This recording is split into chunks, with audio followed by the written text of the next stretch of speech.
स्थान पर प्राण तथा मन के स्थिर हो जाने पर संप्रज्ञात समाधि की योग्यता होती है। मूलाधार से इडा, पिंगला और सुषुम्ना पृथक-पृथक प्रवाहित होकर इस स्थान पर मिलती हैं, इसलिए इसको युक्त त्रिवेणी भी कहते हैं।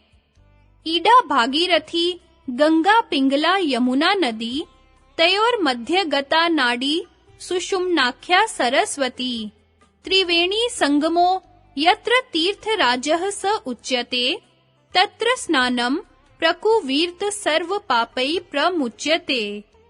ईडा को गंगा और पिंगला को यमुना तथा इन दोनों के मध्य में जाने वाली नाड़ी सुषुम्ना को सरस्वती कहते हैं।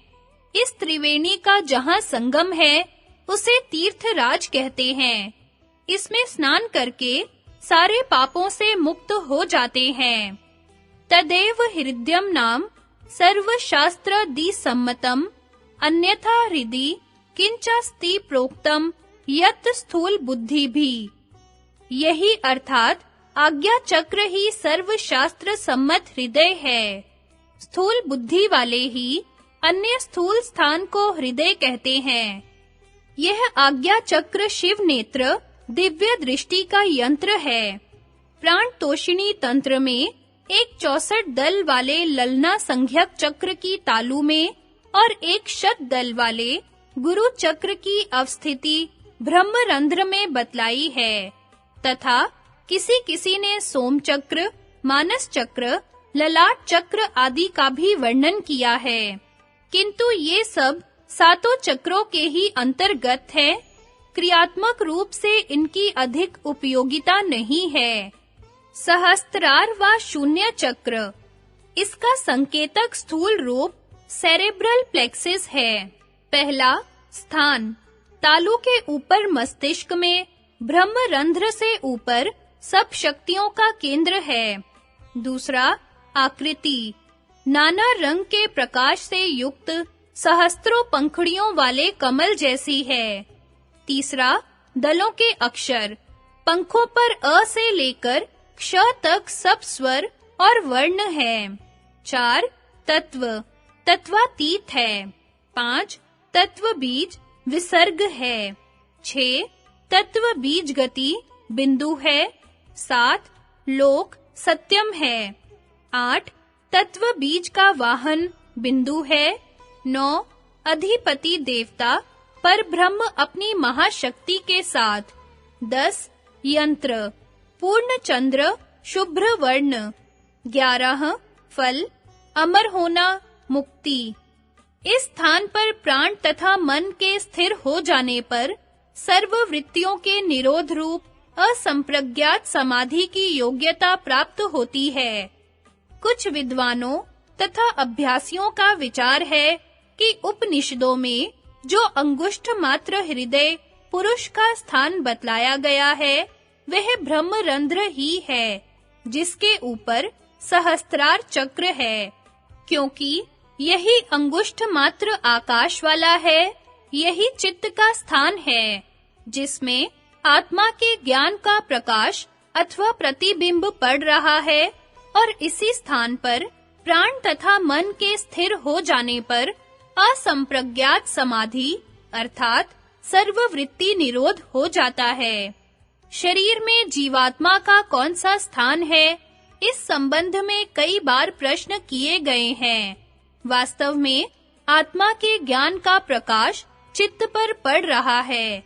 चित्त ही कारण शरीर है। इस कारण शरीर के संबंध से आत्मा की संज्ञा जीवात्मा होती है। कारण शरीर सूक्ष्म शरीर में व्यापक हो रहा है और सूक्ष्म शरीर स्थूल शरीर में। इस प्रकार जीवात्मा सारे ही शरीर में व्यापक हो रहा है। फिर भी कार्य भेद से उसके कई स्थान बतलाए जा सकते हैं। सामान्यतः तथा सुषुप्ति अवस्था में जीवात्मा का स्थान हृदय देश बतलाया गया है, क्योंकि हृदय शरीर का मुख्य स्थान है। यहीं से सारे शरीर में नाड़ियां जा रही हैं। सारे शरीर का आंतरिक कार्य यहीं से ही हो रहा है। हृदय की गति रुकने से सारे शरीर के कार्य बंद हो जाते हैं। इसलिए सुषुप्ति की अवस्था में जीवात्मा का स्थान हृदय कहा जा सकता है, जैसा कि उपनिषदों में बतलाया गया है। यत्रैष एतत् सुप्तो अभूत य एष विज्ञानमय पुरुष सद्देशाम प्राणानाम विज्ञानेन विज्ञानमादाय य एषो अंतर्हृदय आकाशस्थ अस्मिन् छेते।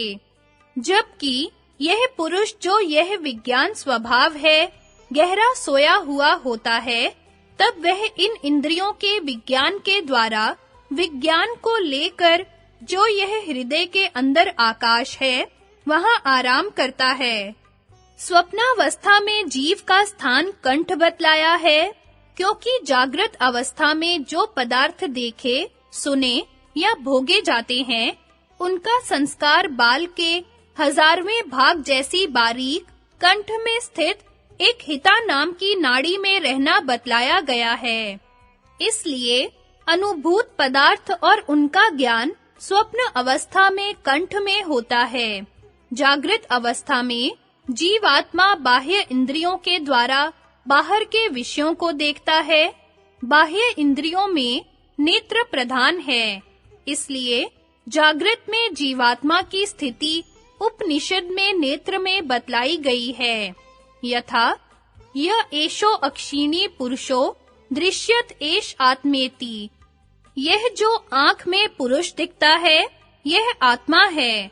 संप्रज्ञात समाधि में जीवात्मा का स्थान आज्ञा चक्र कहा जा सकता है, क्योंकि यही दिव्य दृष्टि का स्थान है। इसी को दिव्य नेत्र तथा शिव नेत्र भी कहते हैं।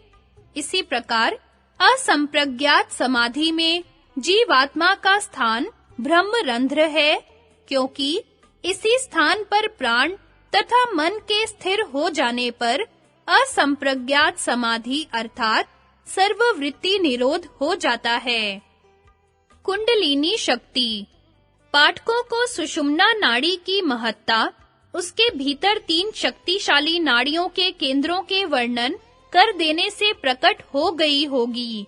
वास्तव में ब्रह्मांड में जितनी शक्तियां वर्तमान है, उन सबको ईश्वर ने शरीर रूपी पिंड के इस भाग में एकत्रित कर दी है।